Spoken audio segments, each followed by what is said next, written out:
Hello. Welcome everyone, and welcome to this first lecture in the new A Star English series. So, just as a little bit of an introduction, welcome Ramona as well.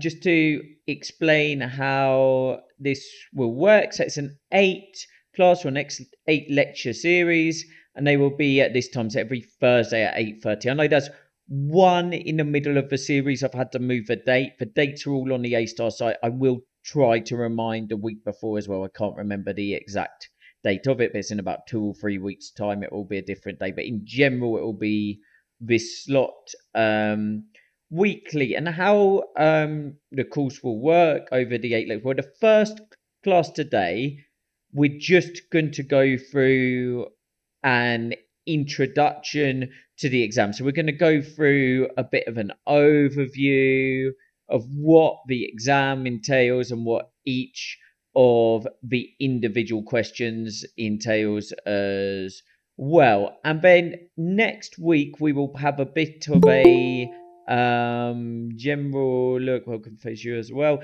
We'll have a bit of a general look at sort of writing technique for the reading part of the exam. So we will focus on that. Welcome Nadia as well.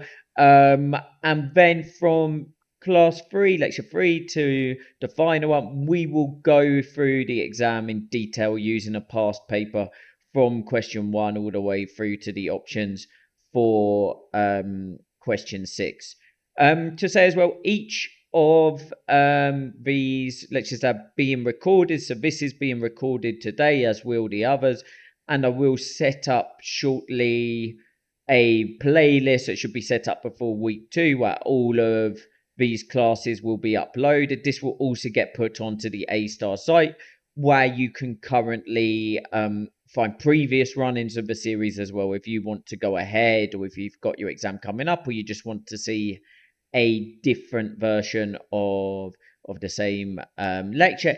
Equally, all of the notes from this series are accessible on your A Star login. So if you look for them there, that's where you can find the notes for this series as well. You can find them all on the website. And just to say too, if anyone's got any questions at any point, please don't hesitate to ask. You can write your questions in the messages, or if it's easier for you, feel free to use the hand up icon and I can come to you as well. It's not a problem either way. What I would say, if you can keep your questions on the topic for the particular week for the majority. If time allows, if there's not too many questions during the time allows, I will at the end open up for any general questions in case anyone has them as well. And how it will work is today, as always, I'm going to share the notes on the screen. At least I'm gonna try to. I just got a message saying something's gone wrong with sharing, which isn't great, and it looks very small here. I'm going to try and redo it, but I will share the notes on screen as I go through. Works better. That looks to have worked better anyway. And so to start with, I'm just going to give a little bit of an introduction to the exam. And the A Star English exam, it is an amalgamation, a combination of the two AQA GCSE English language exams. So it has parts taken from paper 1 and paper 2, but the majority of the exam is based on GCSE AQA paper 2. And in fact, the paper we're going to use later in this course is a reworking of a GCSE past paper into the A Star format. And so when we go through the exam, questions 1 to 4 of the A Star exam are exactly the same as questions 1 to 4 of the GCSE English Language Paper 2. Question 5 of the A Star exam is the same as question 4 of English Language GCSE Paper 1. And question 6 of the A-Star exam, there are two options. The first option is based on the final question of the GCSE paper 2, and the second option is based on the picture option from the GCSE paper 1. So all the questions are taken from that, and the structure of the exam is taken from the GCSE English Language paper 2 as well. So to say, even though the topic of the exam, what your sources are going to be about, there's no way of knowing before the exam. The questions itself are formulaic. So question 1 is always the same, whatever the exam topic. Question 2, always the same, and so on. The exam is always going to follow exactly the same structure, and this means you can really prepare for exactly what you need to do for each question, so that even if you don't know what the topic will be, you can know exactly how to take each question on.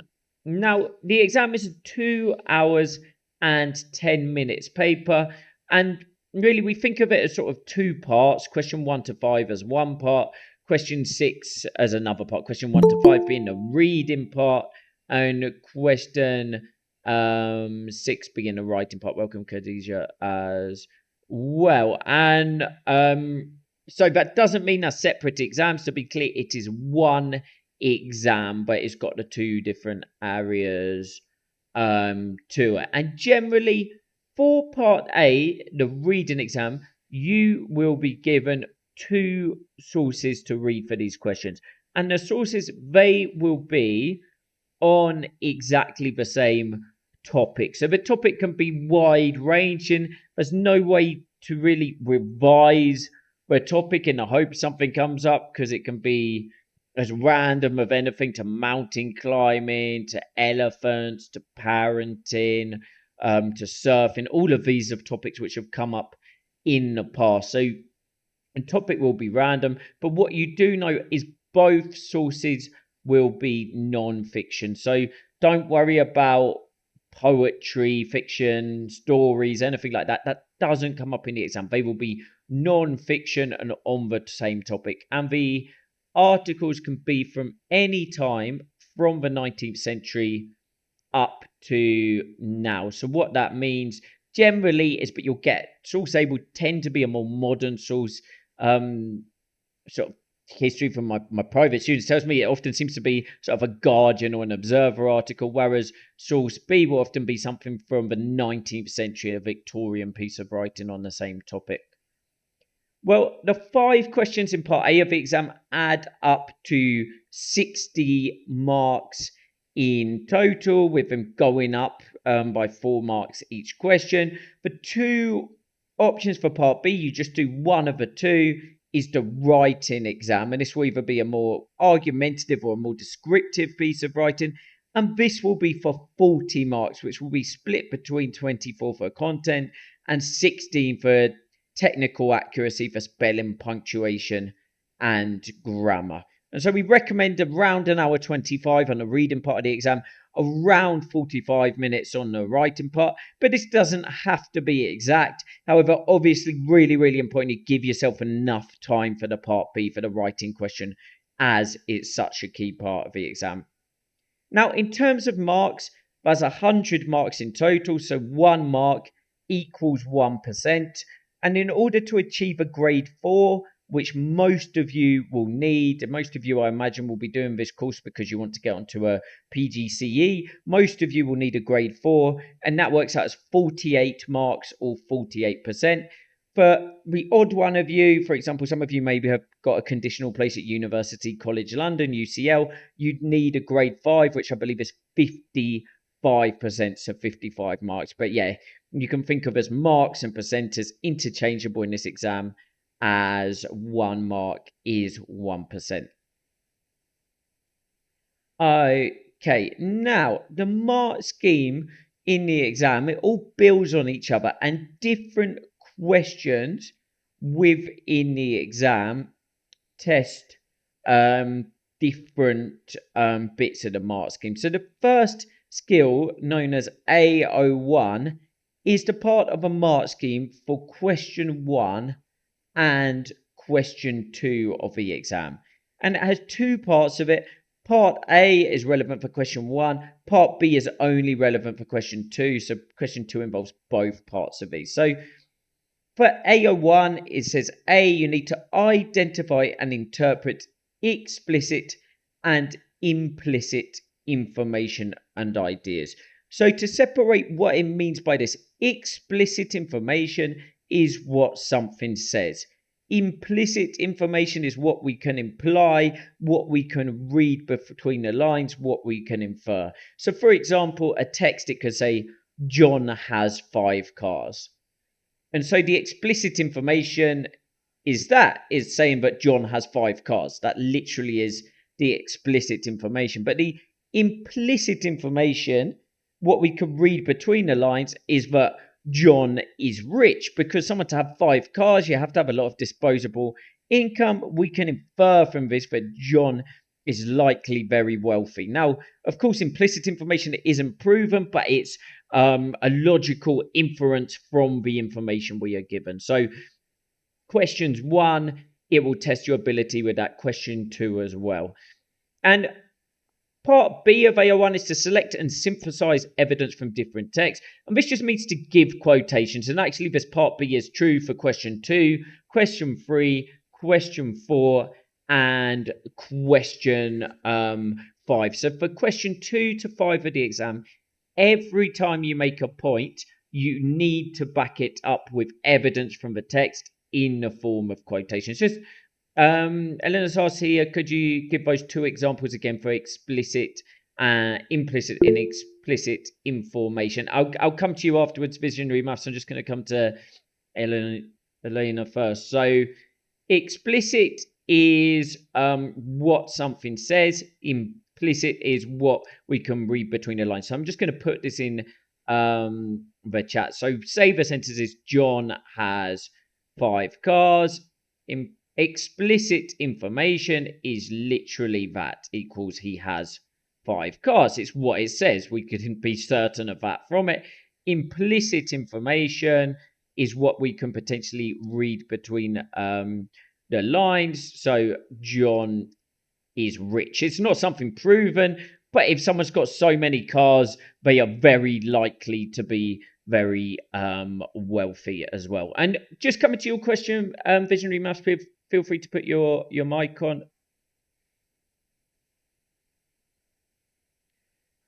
Just said, are we going to be trained to solve exam questions? So again, I'll just go through, I did mention this before, but just the way the course works. So the first is an 8 lecture series. So this one, we're going through an overview of the exam. Next week, we are going to look at general techniques, so how to use quotations. So not based on a specific question for the exam, but the style of writing, how you analyze sources and use quotations in the reading part of the exam.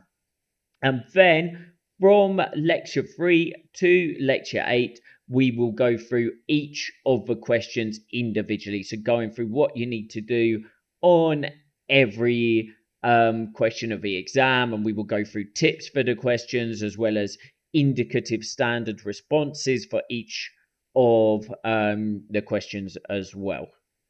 Okay. How we can practice. So Sandhya Bailey just said, I assume you mean how can we practice? I assume the question, and Eleanor's beaten me to it, is mock papers. The key to practicing for this exam is mock papers. As you're on the A-Star course, you should be sent, I believe, 6 mock papers as part of a course you can use. Also, you have the, as mentioned at the start of this presentation, the questions are based on the AQA GCSE. So using this information, which questions are in the A-Star exam, you can also use past GCSE papers to practice along with the 6 mocks papers. So you can use the other GCSE papers. As mentioned, if you want the exact information on which question relates to which, you can find this login online. And thank you so much Elena as well. Exactly, all the information you say, she says, is correct. You can get 2 papers sent off for feedback.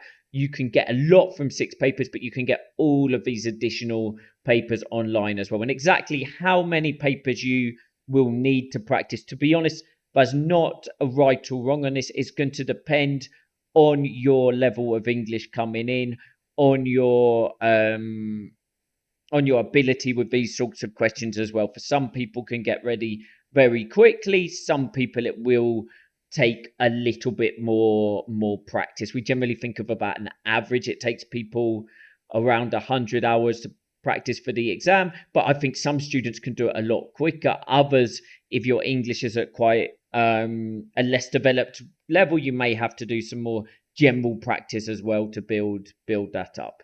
But anyway, I'm going to come back to the presentation for now. So, as mentioned, selecting and synthesizing evidence from different texts using quotations within your answers. This is something you need to do for all of questions 2 to 5 to the exam. But just before we look at AO2, I'm just going to explain what question 1 and 2 involve in this exam. So question 1 of the exam is always a 4-mark question, and it's always multiple choice. And basically, you will be told to read.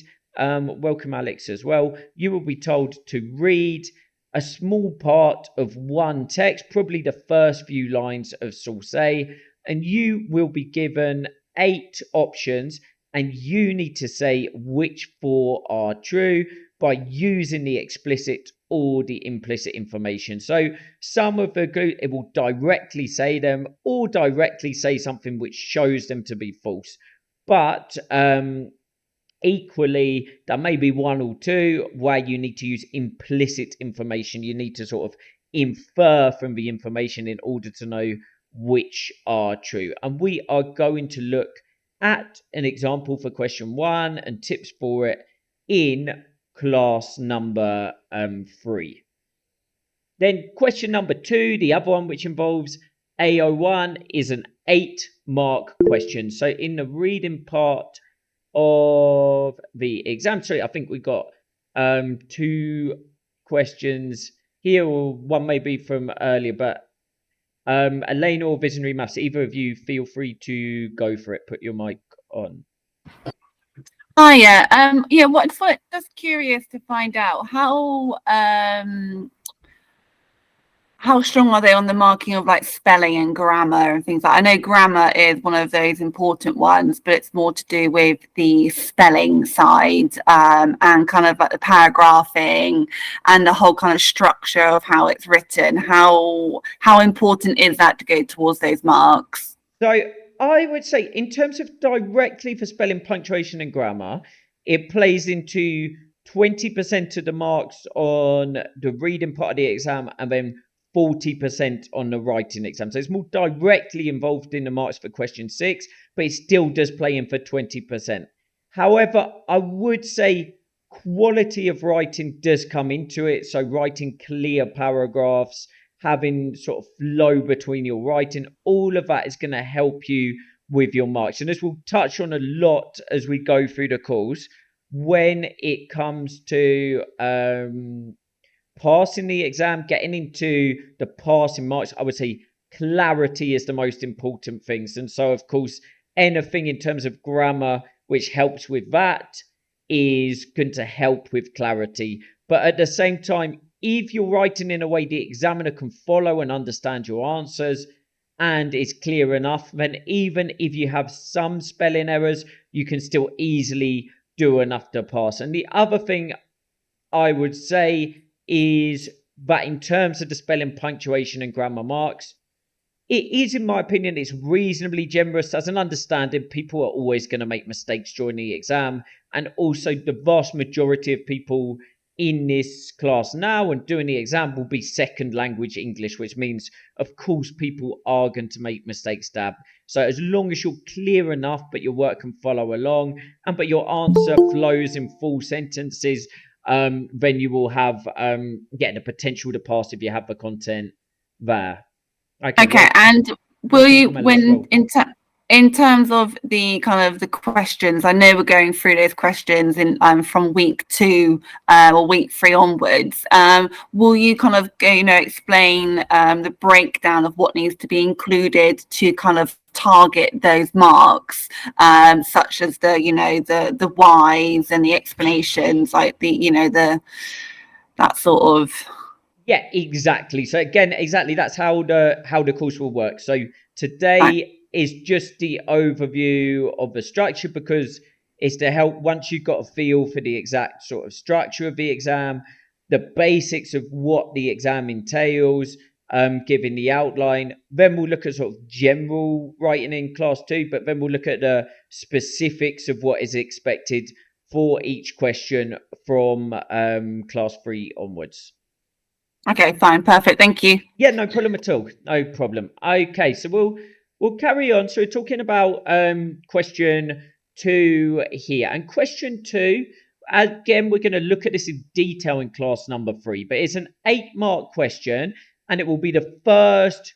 It's really, to me, it's sort of where the exam truly begins. It's the first writing question in effect, because you will have to compare similarities or differences of one aspect in the two sources. So you will need to use source A and source B for this question. And so this question, it has nothing to do with the author at all at this stage. It has nothing to do with language. It has to do with the content. So it might ask, explain the similarities of the boy in source A and a boy in source B, or explain the differences within within the elephant in source A and the elephant in source B. Whatever it is, it will focus in either similarities or differences of one aspect of both sources. And again, it will use A01, which is about explicit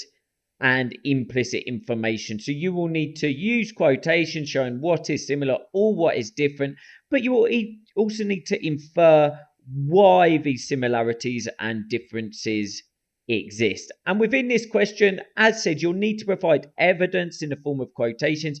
These quotes should always be embedded within your writing in proper, correct grammatical English. And you can keep these quotations as short as possible. Maybe even in this question, just quoting one word here, one word there. But you need to provide this to back up the points you are making based on the text. But as said, as with all the questions, we will go through this in more detail, in this case in class number 3 as well. All right. So in general, it will be, again, we'll focus on the specifics of each question in more detail, Facia, when we come to the individual classes, just because if we go into too much detail on each individual question, we're not going to get through today. But just in general terms, you're talking a couple of paragraphs for question 2. And as a rough guide, you're talking around a paragraph in the reading part of the exam for every 4 marks. So if it's 8 marks, around 2. If it's 12 marks, around 3. If it's 16 marks, around 4. But again, we'll talk about that in more detail in the specific class. But exactly, Elena, it won't be in too much depth in this question. It will just be about the what, give the information that, and about the why. A couple of paragraphs for this question with the comparison will be sufficient. Okay, but just coming on to AO2. So AO2 is the next part of the mark scheme, and this is the part relevant for question 3. Although I would say all of these parts of the mark scheme build on each other. So effectively, the skills you are using build on the previous question. So we still, in our question 3 on AO2, we would still need to welcome Miss K, Aileen as well. we would still need to provide evidence in this question. We still might infer the use of language. But AO2, it says, explain, comment on, and analyze how writers use language and structure to achieve effects and influence readers, using relevant subject terminology to support their view. So when we're talking about language, we can be talking about techniques like similes, metaphors, personification. We can be talking about equally types of words, adjectives used, adverbs, whether the language is a motive, details like this as well. You could be talking about structural patterns. Is there a repetition throughout? What is the author focusing on at different times? Does the piece have a circular structure? You could potentially be talking about the tone, if it's upbeat or downbeat. So there's many different areas you could focus on, and we're going to talk a bit about language techniques on the same lecture. We will get to question 3, which is lecture number 4 of the series, when we'll look at question 3, and we will talk a bit about language techniques too.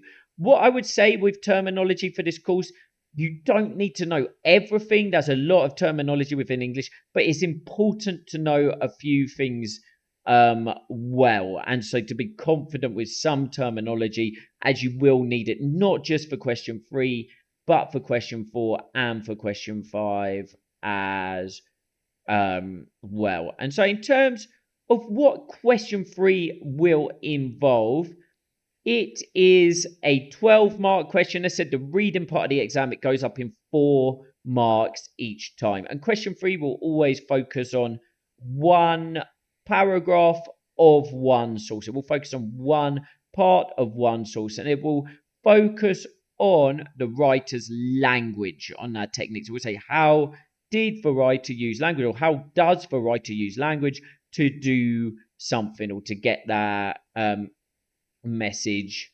across. Now, in terms of this question, when you get to question 3, you will be really zooming in on language in depth. So you'll be picking out phrases.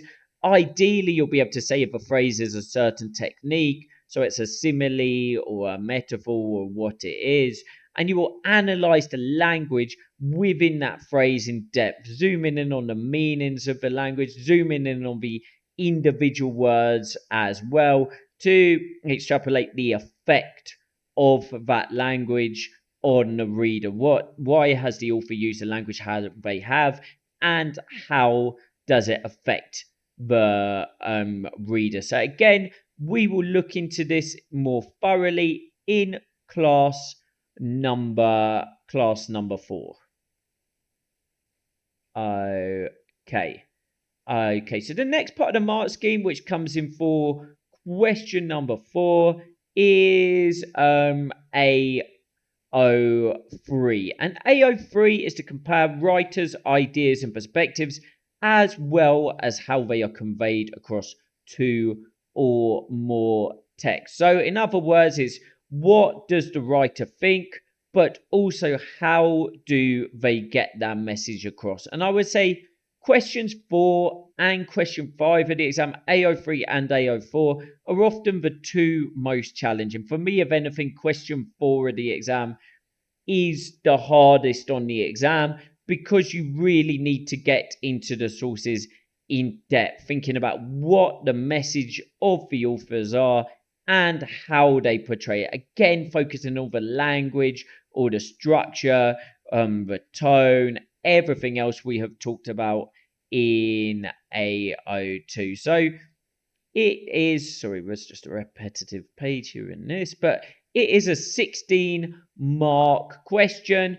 All of the questions in the exam, they become a bit more important than the question before. Every time we're going up in the 4 times table. And it's always going to be a comparison of the whole of source A and source B. So of all the questions in the reading part of the exam, this is the one where you really need to know both sources in depth. Now, this question, it will tell you how do the writers convey either that similar message or different message. It may be that the 2 sources have a similar perspective It may be, but they have a different perspective. But even if a perspective is similar, the way the two authors convey them will always be different. So not just what is the message, but how it is conveyed. And you can always talk about differences there. Now, when it comes to this exam, this question, it will always give you 3 bullet points underneath. And the bullet points, effectively, they give you exactly. So the bullet points, effectively, they will give you the mark scheme for this question. So they will tell you, in effect, the first bullet point will say sort of what is the perspective of the authors.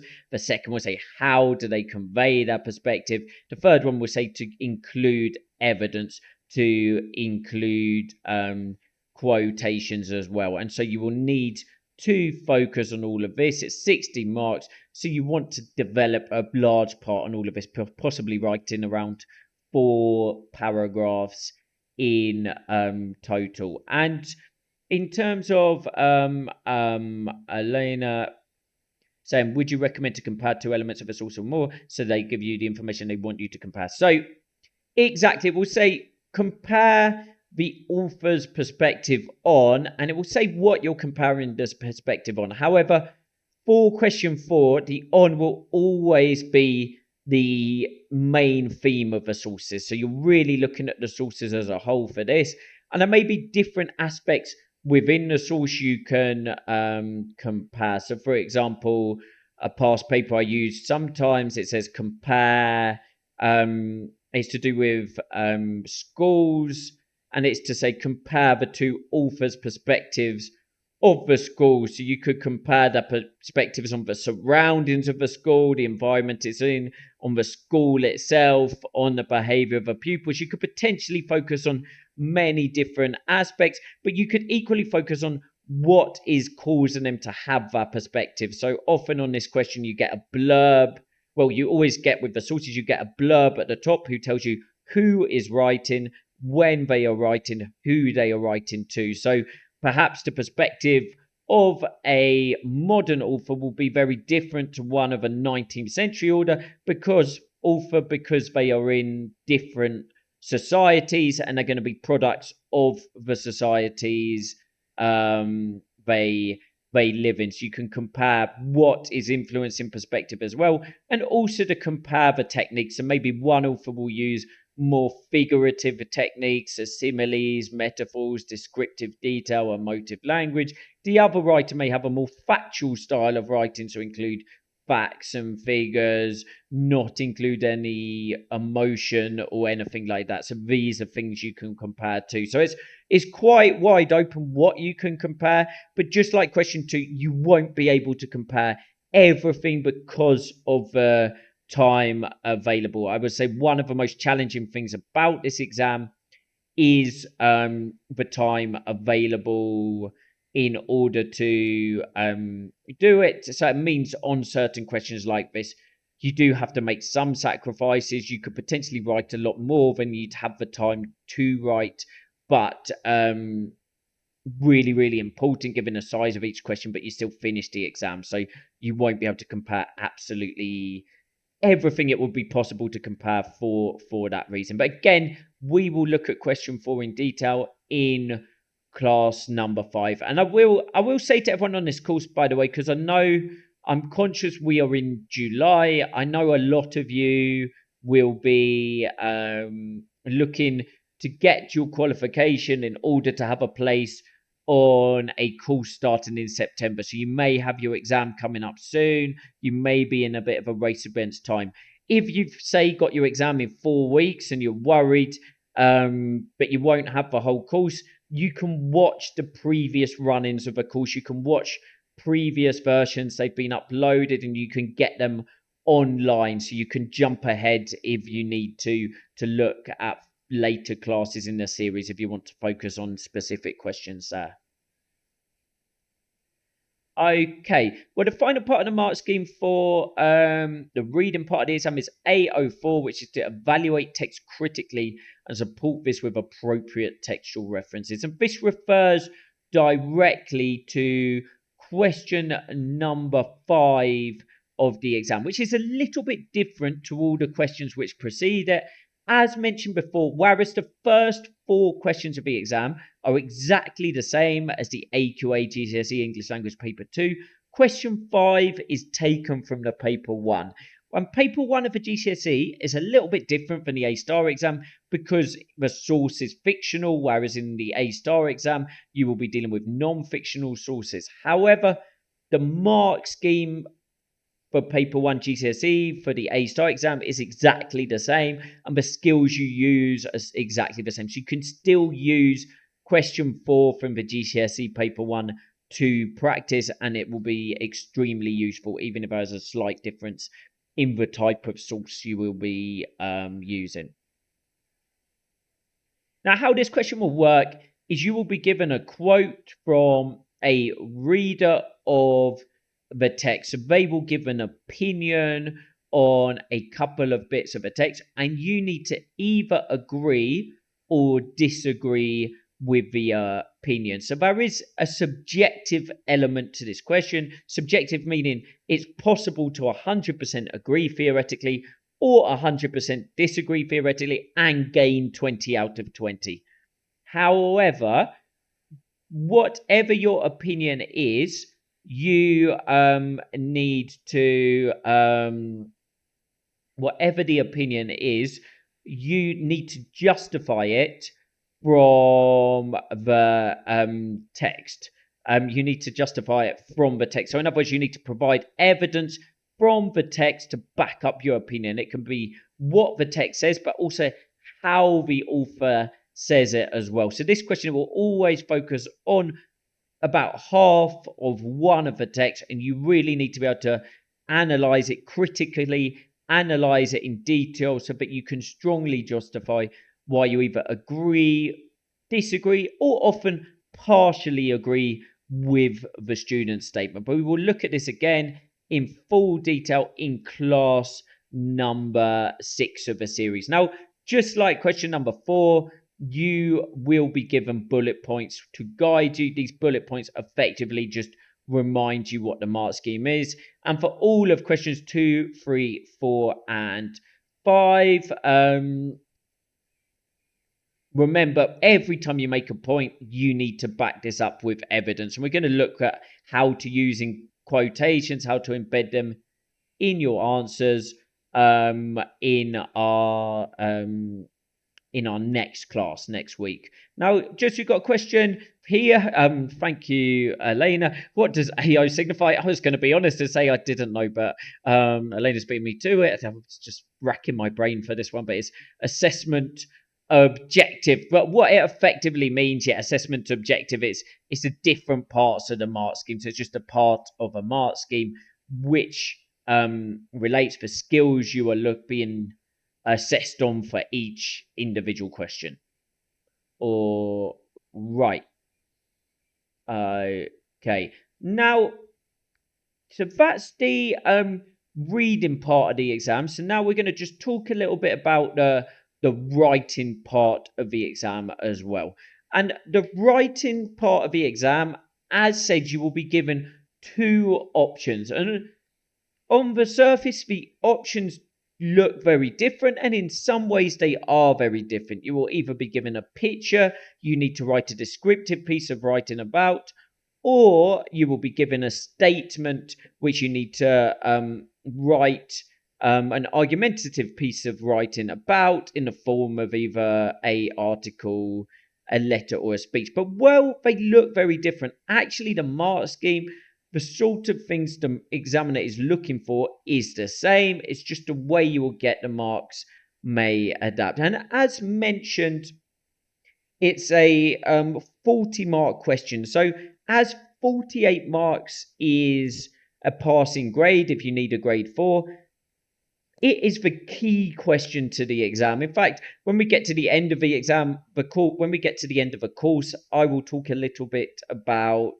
exam order, and I often recommend doing this question first when you do the exam to make absolutely sure you have time to do yourself justice on it. I've seen students in the past go through the exam in chronological order, spend too long on the reading part of the exam, and not have enough time for question 6, which has made passing impossible.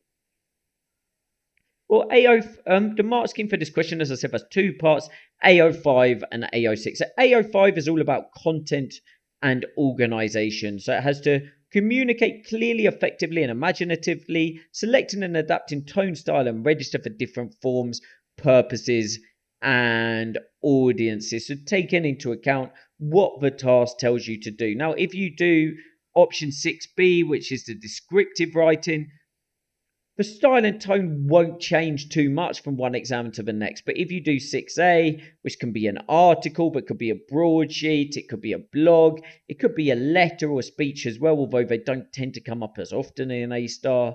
You need to adapt according to this and change your style to make it realistic for the task you have been given.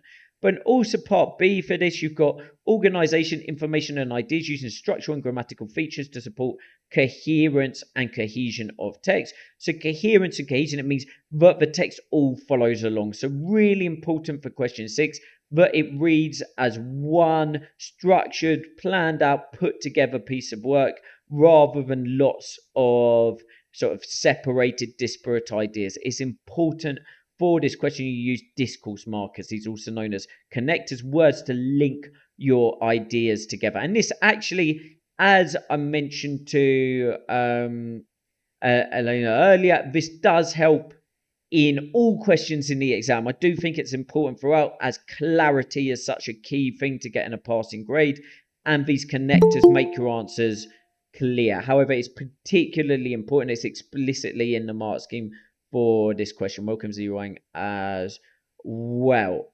Now, AO6, as mentioned earlier, is to do with technical accuracy. Sometimes you'll see this referred to as SPAG, spelling, punctuation, and grammar. And it'll say candidates must use a range of vocabulary and sentence structure for clarity, purpose, and effect with accurate spelling and punctuation. So this is 16 of the 40 marks. I do believe it plays into 20% on every single question. So 20% is enough to make a difference, but you're not talking, but it's vital you have perfect spelling and grammar to pass the exam.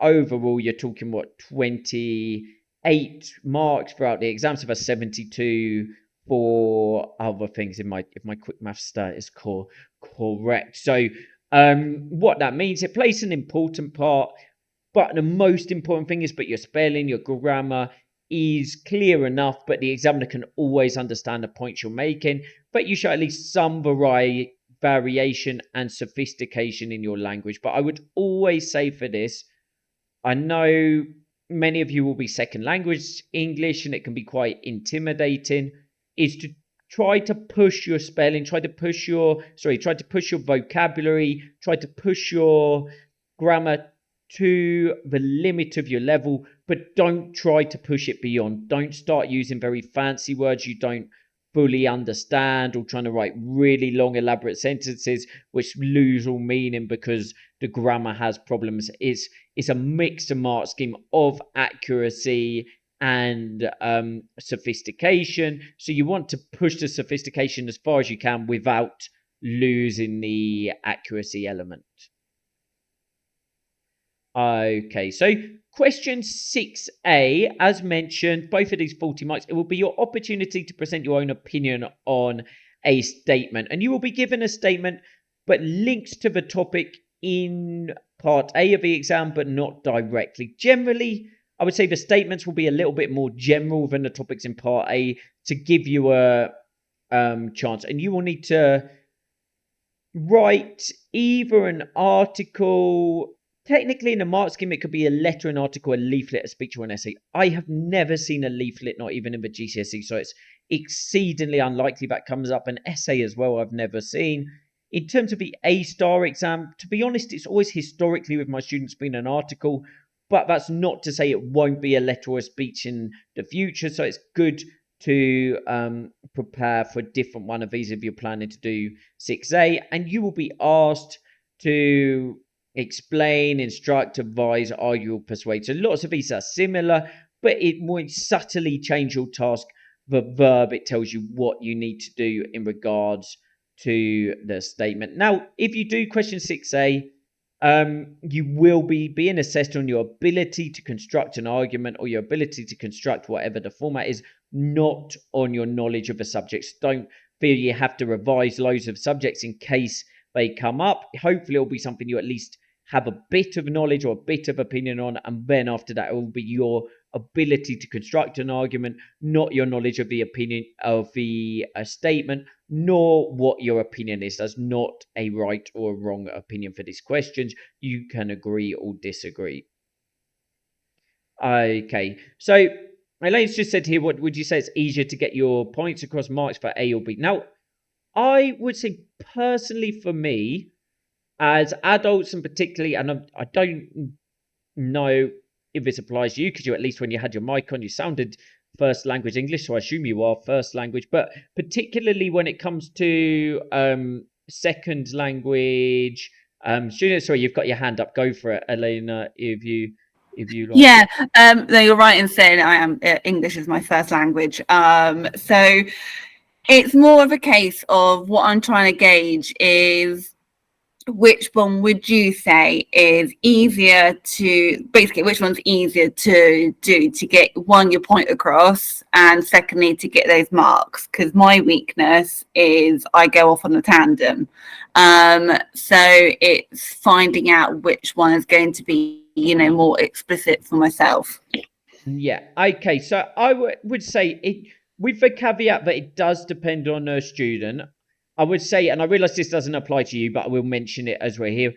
For second language students, I would say almost invariably question 6 is the easier because it doesn't involve the reading. But I would say even for you as well, Elena, question 6 is generally the place I think that adults do best. Because really, in terms of the equivalency GCSE, let's be honest, it's really an exam based on an exam for 16-year-olds or 15-year-olds, 16-year-olds GCSE students. And they tend to have limited experience in constructing longer form writing. So doing maybe essays, even if in this case it might be an article, but it's similar to writing an essay regardless. And so I tend to think adults are better at forming. We have more experience of constructing articles, and so my students generally do better in it. I should mention as well, whether you do 6A or B, it may depend on the type of student you are. Often more creative students will prefer 6B, where it involves imagination, creative writing a little bit more.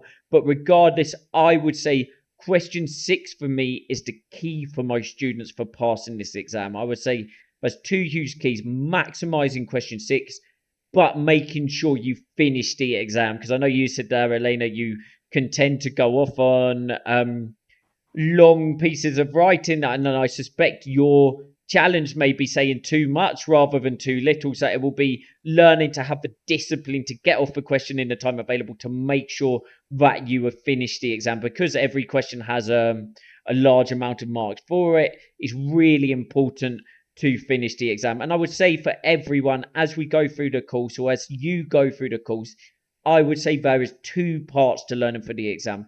The first part is learning what to do for every single question, how to construct your answers. And for this part, I would not worry about timing. I would just worry about how I answer the questions, what I need to do, what I need to involve, everything like that. Then once you are on top of that part, the second part of the course is to time yourself, to work on timing, to work on doing questions quickly.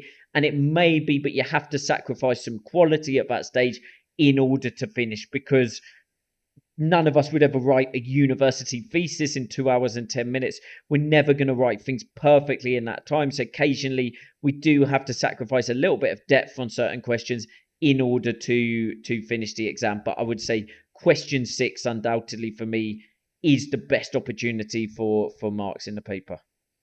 All right, no problem at all. So just to touch on briefly for question 6B as well, and then I will cut if anyone else, or if anyone's got any general questions, feel free to write them through now, because we'll get to them in a second. But question 6B, so again, we're talking 40 marks. This is a little bit different than everything else in the exam. You will be given a picture, and you will be asked to write a description based on that picture. Now, the picture will relate in some way to part A of the exam.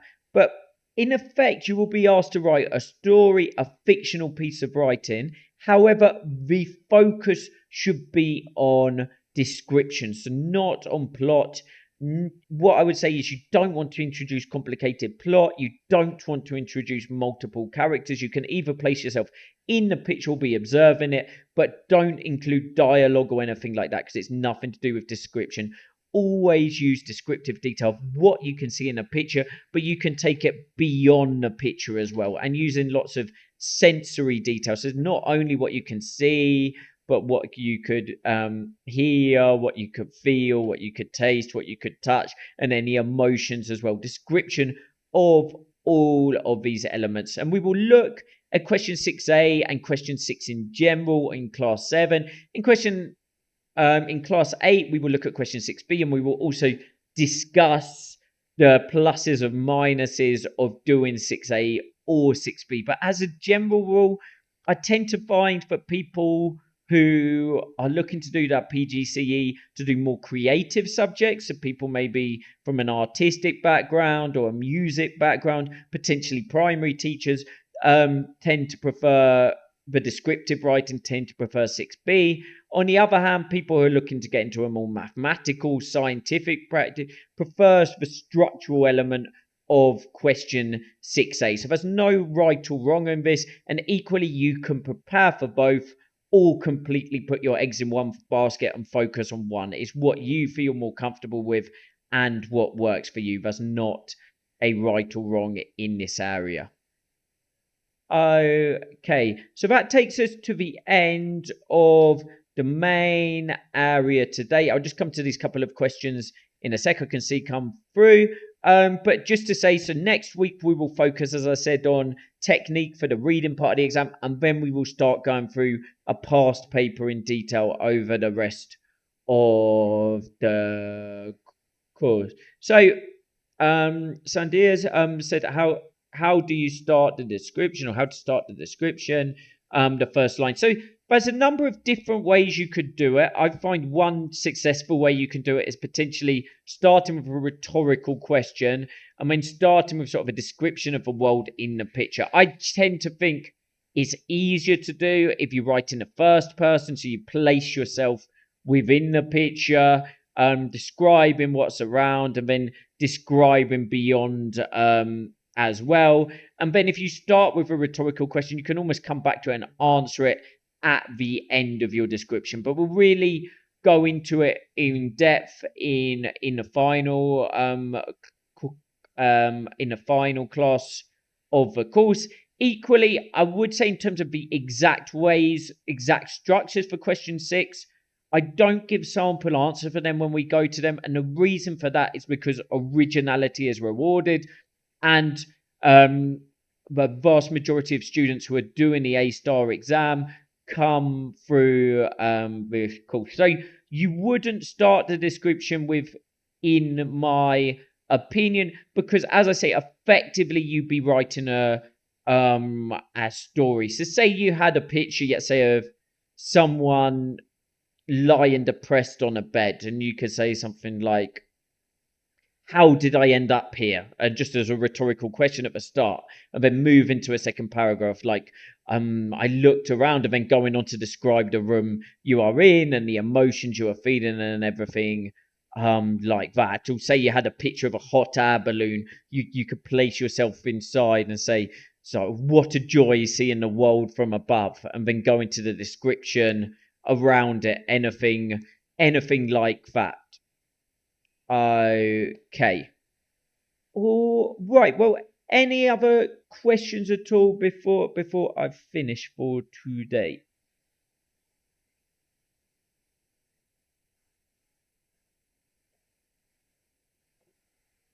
Okay. Well, unless any other question comes through, I'm gonna leave it there for the night. If you're writing a question at the moment, please do continue. As long as it finishes before I sum up, I will answer it. Yeah, and you're welcome, Elena, and everyone else. I hope it's been useful as sort of an introduction to the course. And yeah, as I say, we'll be back here at the same time next week. So I hope you all have a brilliant week, and I will see you then. All right, thank you very much, everyone, and have a good night. Bye bye. Bye bye.